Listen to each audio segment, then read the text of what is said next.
ત્યાગ, બલિદાન અને સમર્પણનું અદ્વિતીય અને અજોડ પ્રતીક ત્યાગમૂર્તિ કરુણામૂર્તિ માતા રમાબાઈના જન્મદિવસ નિમિત્તે એમને વંદનની સાથે સાથે આપ સૌને મંગલ કામનાઓ.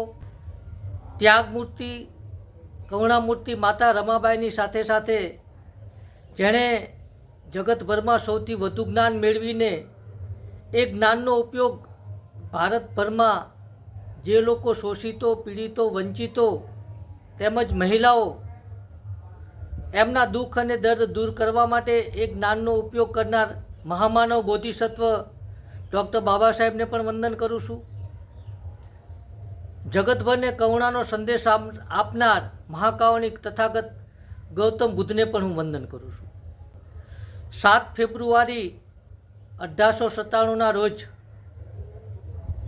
ત્યાગમૂર્તિ કરુણામૂર્તિ માતા રમાબાઈનો જન્મ મહારાષ્ટ્રમાં દાભોલ વણોદ ગામે મુકામ થયો હતો. એમના પિતાશ્રીનું નામ ભીખુ ધાત્રે અને માતા રૂકમણીબેન હતું. માત્ર 7 વર્ષની નાની ઉંમરે માતા રમાબાઈ એમના માતા પિતાનું અવસાન થતાં ખૂબ જ નાની ઉંમરે એમની ઉપર દુઃખનો ડુંગર તૂટી પડેલો. ત્યારબાદ મુંબઈમાં રહેતા એમના મામા ગોવિંદરાવ પુરકર તેઓના ઘરે તેમને રાખવામાં આવે છે.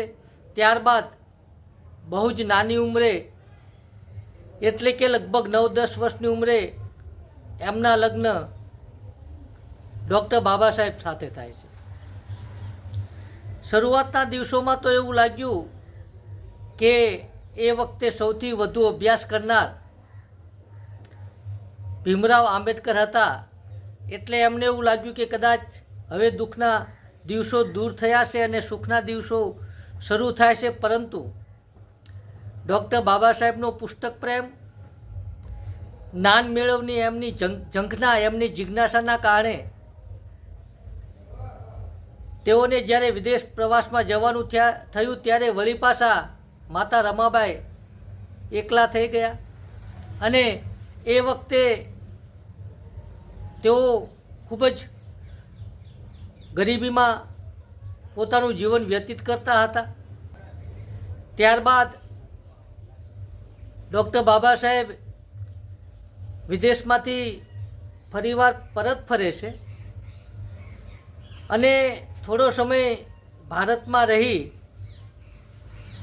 સયાજીરાવ ગાયકવાડ કે જે બરોડા સ્ટેટની સ્કોલરશીપથી ડૉક્ટર બાબા સાહેબ વિદેશ ગયા હતા, તો એનું ઋણ ચૂકવવા માટે બાબા સાહેબ જ્યારે બરોડા સ્ટેટમાં નોકરી કરવા માટે જાય છે ત્યાં તેમનું અપમાન થાય છે અને એમણે ફરીવાર પાછા વિદેશમાં જવા માટે નીકળે છે. ત્યારે આ તમામ પરિસ્થિતિ અને સંજોગો દરમિયાન માતા રમાબાઈ કે જેઓ સવારે વહેલા ઉઠતા, વહેલી સવારે ઉઠી અને મુંબઈની એ રેલપટ્ટીમાં તેઓ શાણા મેળતા અને એ રીતે પોતાના કુટુંબ પરિવારનું ગુજરાન ચલાવતા એમના દીકરા રમેશ, યશવંત, ગંગાધર અને ઇન્દુ એમ 3 દીકરા અને 1 દીકરી, 4 સંતાનો ને જીવન જીવવાળું એમના માટે ખૂબ જ મુશ્કેલ હતું. અને ડૉક્ટર બાબા સાહેબ પણ વિદેશ ભણવા માટે ગયેલા અને ત્યાં પણ એમને પૈસાની ખૂબ જ તંગી રહેતી.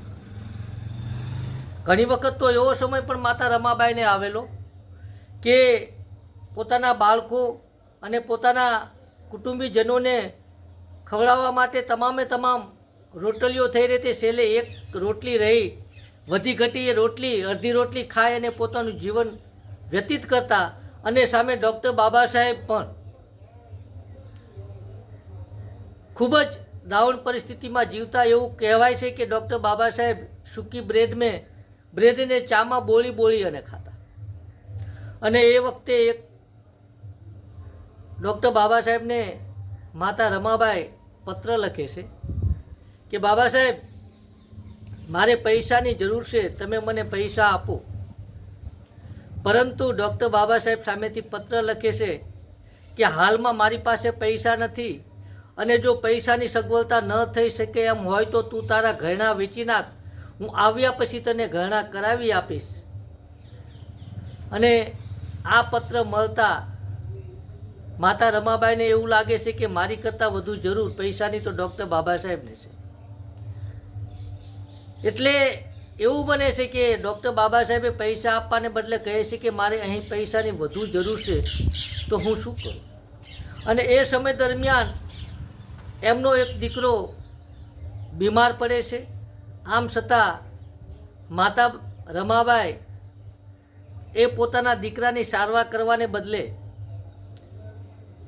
પોતાના એ વધેલા થોડા ઘણા પૈસા પણ ડૉક્ટર બાબા સાહેબને મોકલી આપે છે. કારણ કે એમને એવું લાગતું હતું કે ડૉક્ટર બાબા સાહેબ જે જ્ઞાન મેળવે છે આ દેશમાં વસતા શોષિતો, પીડિતો, વંચિતો અને મહિલાઓના દુઃખ દર્દ દૂર કરવા માટે તેઓ અભ્યાસ અર્થે ગયા છે. એટલે એમણે પોતાના પતિને પૈસા મોકલે છે અને ગરીબીના કારણે, અર્ધ ભૂખ્યા રહેવાના કારણે એમના 2 સંતાનો મૃત્યુ પામે છે. એક પતિની ગેરહાજરીમાં જ્યારે કોઈ એક માતાના 2 વહાલસોયા સંતાનો મૃત્યુ પામે તો આપણે સમજી શકીએ કે માતા ઉપર શું વીતતું હશે. ત્યારે માતા રમાબાઈ કહેતા કે જીવન એ તો દુઃખનો દરિયો છે, સુખ એ તો માત્ર કલ્પના છે. અને ડૉક્ટર બાબા સાહેબ પરત ફરે છે. એ વખતે માતા રમાબાઈ અર્ધ ભૂખ્યા રહીને પણ પોતાના સંતાનોને તેઓ સાચવતા, એમનો જીવન નિર્વાહ ચલાવતા અને થોડી ઘણી મૂડી એકત્રિત કરી અને માતા રમાબાઈને એવું લાગતું કે ડૉક્ટર બાબા સાહેબ જ્યારે વતન પાછા ફરે ત્યારે હું એમના માટે નવી એક જોડી કપડાની લઈ આપું, એમને જમવા માટેનો બાજોટ લઈ આપું, મારે મારી સાડીની જરૂર નથી. અને ડૉક્ટર બાબા સાહેબ ભારતમાં પરત ફરે છે અને જ્યારે એ સંમેલનમાં જવાનું થાય ત્યારે માતા રમાબાઈ પાસે કોઈ નવી સાડી પહેરી શકાય એવી હતી નહીં. પરંતુ ભૂતકાળમાં એક વખત છત્રપતિ સાહુજી મહારાજે જે ડૉક્ટર બાબા સાહેબનું સન્માન કરેલું અને જે સાફો આપેલો હતો એ સાફો એમણે સાડીના સ્વરૂપમાં પહેરી અને ડૉક્ટર બાબા સાહેબના એ ફંક્શનમાં હાજર થવા જાય છે.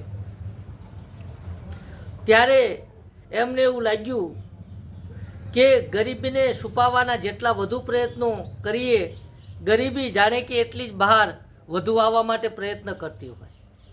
તો આ રીતે પોતાના પતિની ગેરહાજરીમાં માતા રમાબાઈ 2 સંતાનોને ગુમાવે છે.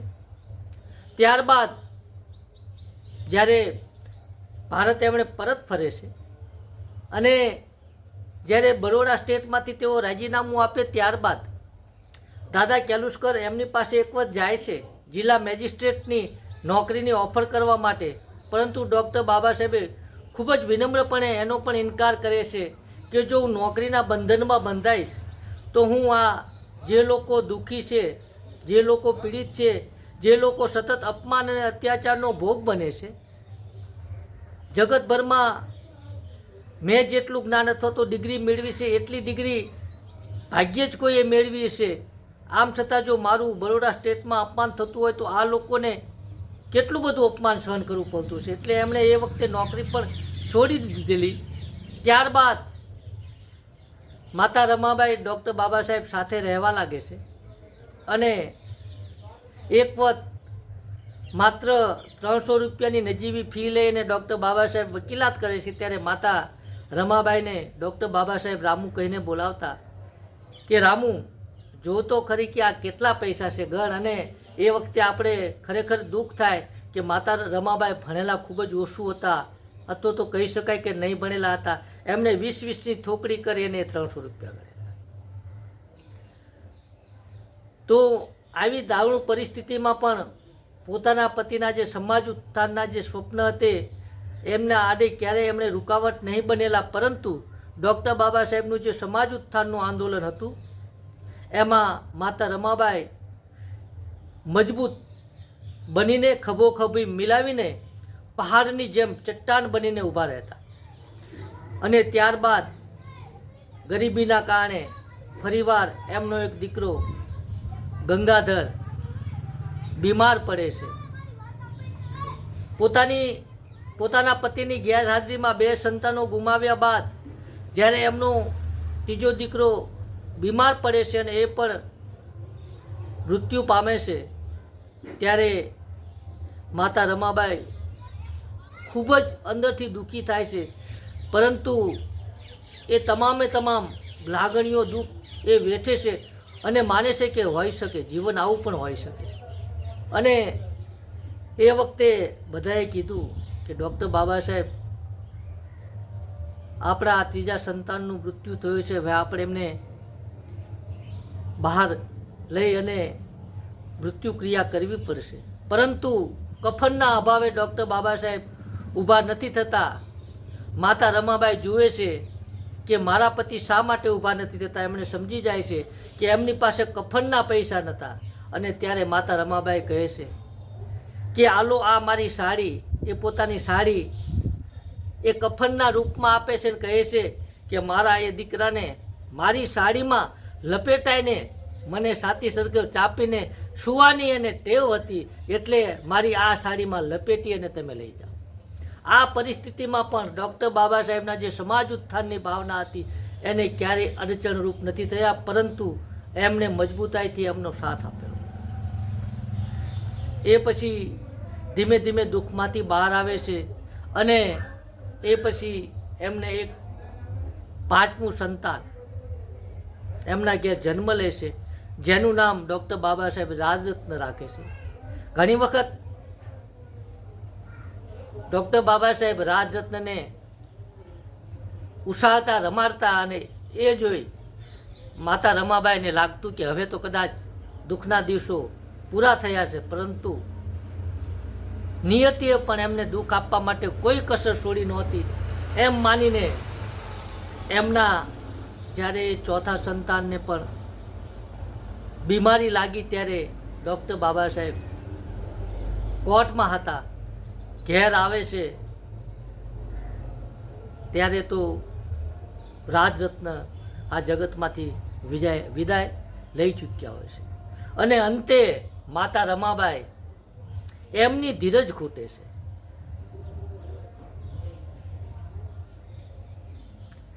એમની ધીરજ ખોટે છે, કારણ કે એક માતા જ્યારે પોતાના 4 સંતાનોને ગુમાવે છે ત્યારે સમજી શકાય છે કે એ માતાની પરિસ્થિતિ શું હોય છે. અને એ વખતે એમણે ડૉક્ટર બાબા સાહેબને કહે કે સાહેબ હવે બસ કરો, હવે મારી ધીરજ ખૂટી ગઈ છે, હવે બસ કરો, હવે હું વધુ વેઠી નહીં શકું. તમારી આ સમાજ સેવાની ભાવનાએ, તમારી આ સમાજની ઉત્થાનના જે ભૂત તમને વળગ્યું છે એણે મારા 4 સંતાનોની બલિ લીધી છે, મારું ઘર ઉજ્જડ કરી નાખ્યું. ડૉક્ટર બાબા સાહેબ અવાક હોય છે, કંઈ બોલી શકતા નથી, પરંતુ એટલું કહે છે કે રામુ, હું સમજી શકું છું, પરંતુ તું તો રોય અને તારું આ દુઃખ વ્યક્ત કરી શકે, હું કોને કહું. અને પછી એણે માતા રમાબાઈને કહે છે કે હું આ રાજરત્ન, ડૉક્ટર બાબા સાહેબ ઘણી વખત કહેતા કે હું મારા રાજરત્નને આ દેશનો રાજા બનાવીશ. માતા રમાબાઈએ કીધું કે હવે તો આ રાજરત્ન આ જગતમાં છે નહીં, તમે કોને રાજા બનાવશો. ત્યારે ડૉક્ટર બાબા સાહેબ રાજરત્નના પાર્થિવ દેહને સાક્ષી માની અને કહે છે કે હું સંકલ્પ કરું છું કે હું એક એવું કામ કરીને આ જગતમાંથી જઈશ કે દરેક માતાના કુખે જન્મેલું બાળક, દરેક માતાના કુખે જન્મેલું રાજરત્ન એ આ દેશ ઉપર રાજ કરશે. આમ છતાં માતા રમાબાઈ આ દુઃખ, અતિ દુઃખ જેને કહી શકાય, એ દુઃખ વેઠી નહીં શકવાના કારણે, ખૂબ ગરીબીના કારણે સતત બીમાર રહેવા લાગે છે. અને જ્યારે ડૉક્ટર બાબા સાહેબ હાજર ન હોય ત્યારે અડોશ પડોશમાંથી આવતી મહિલાઓ માતા રમાબાઈને કહે છે કારણ કે માતા રમાબાઈ ક્યારેય પૂજાપાઠ કે મૂર્તિ પૂજા કરતા નહોતા, અને એમાંય જ્યારે ડૉક્ટર બાબા સાહેબના જીવન સંગીની બન્યા પછી એમણે ક્યારેય આ વાતમાં વિશ્વાસ રાખેલો નહીં. તો આડોશ પાડોશમાંથી આવતી મહિલાઓ માતા રમાબાઈને સમજાવે છે કે તમારી જે આ પરિસ્થિતિ થઈ છે એના માટે જવાબદાર તમે જે નાસ્તિક છો, તમે જે પૂજાપાઠ નથી કરતા, તમે જે ભગવાનને નથી માનતા એના માટે છો. અને નબળું મન હંમેશા અંધવિશ્વાસનો શિકાર બનતું હોય છે, તેમ માતા રમાબાઈ પણ એ વાતોમાં આવી જાય છે. અને ડૉક્ટર બાબા સાહેબ એક વખત ઘેર હોય છે ત્યારે કહે છે કે મારે પઢ્રમપુર વિનોબાજીના દર્શને જવું છે, વિઠોબાજીના મારે દર્શન કરવા જવું છે. કારણ કે આપણી જે આ પરિસ્થિતિ છે, આપણા જે 4 સંતાનો આપણે ગુમાવ્યા છે, એનું મૂળ કારણ મને એવું લાગે છે કે આપણે ભગવાનને નથી માનતા છે. તે ડૉક્ટર બાબા સાહેબ થોડાક ગુસ્સે થાય છે અને કહે છે કે રામુ, હું સમજું છું કે તારી ઉપર શું વીતે છે, પરંતુ એના માટે જવાબદાર આપણે ભગવાન માતાજીને નથી માનતા કે પૂજાપાઠ નથી કરતા એ નથી, પરંતુ જે હજારો વર્ષોથી જે ધર્મએ, જે વિચારસરણીએ આપણને શિક્ષણથી વંચિત કરી નાખ્યા છે, અથવા તો આપણને ગુલામ બનવાની જે વ્યવસ્થા કરી છે, અથવા તો આપણને પશુ કરતાં પણ બદ્ધ જીવન જીવવા માટે મજબૂર કર્યા છે, એ વિચારસરણી આના માટે જવાબદાર છે. અને એ વ્યવસ્થાને ખતમ કરવા માટે જ હું આંદોલન ચલાવી રહ્યો છું. અને આ તો જીવન છે, જીવનમાં આવું ચાલ્યા કરે. ડૉક્ટર બાબા સાહેબની વાત માતા રમાબાઈ માની જાય છે અને ફરીવાર મજબૂત બની અને બેઠા થઈ જાય છે અને કહે છે કે ડૉક્ટર બાબા સાહેબ, હું બીજાની વાતોમાં આવી ગઈ, ખરેખર હવે હું આવી કોઈ પણ વાતમાં નહીં આવું. અને એમણે 4 પ્રતિજ્ઞા કરે છે. એમણે કહે છે કે હું ક્યારેય પૂજાપાઠ નહીં કરું, હું ક્યારેય કોઈ ક્રિયાક્રમ બ્રાહ્મણોના હાથે નહીં કરાવું અથવા નહીં કરીશ, હું પૂજાપાઠ અને વ્રતમાં એક પણ રૂપિયો નહીં નાખું, અને હું ગુલામીના જંજીરનો તોડી નાખીશ. અને એમ કહી અને એમણે પોતાના હાથની બંગડી તોડી નાખી. અને એ પછી જ્યારે મહાર સત્યાગ્રહ થાય છે ત્યારે ડૉક્ટર બાબા સાહેબ માતા રમાબાઈને લઈ નથી જતા, ત્યારે માતા રમાબાઈ ખૂબ જ દુઃખ અનુભવે છે અને કહે છે કે દરેક પુરુષ સ્ત્રીને કમજોર સમજે છે, પણ હું કમજોર નથી, હું બુજદિલ નથી, અને હું સાબિત કરીને રહીશ. અને એમણે ડૉક્ટર બાબા સાહેબના આંદોલનમાં ખૂબ જ સાથ આપ્યો અને મહિલા પાંખ સંભાળી અને ડૉક્ટર બાબા સાહેબ સાથે ખભે ખભો મિલાવી અને સમાજ ઉત્થાનના, લોકોના દુઃખ દૂર કરવાના એ પ્રયત્નમાં માતા રમાબાઈ પણ જોડાઈ જાય છે. એટલું જ નહીં, પરંતુ ખૂબ જ નાની ઉંમરે, એટલે કે લગભગ 36 વર્ષની ઉંમરે માતા રમાબાઈ આ જગતમાંથી વિદાય થાય છે.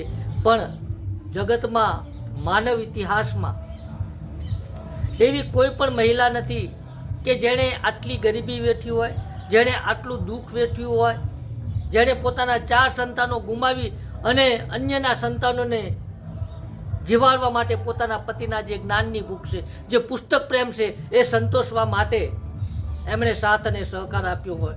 તો આજના આ દિવસે માતા રમાબાઈને કોટી કોટી વંદનની સાથે હું ચંદ્રપાલ બૌદ્ધ આપ સૌને મૈત્રીપૂર્ણ હૃદયે જય ભીમ, નમો બુદ્ધાય કહી અને મારી વાતને વિરામ આપું છું. આપ સૌને જય ભીમ, નમો બુદ્ધાય.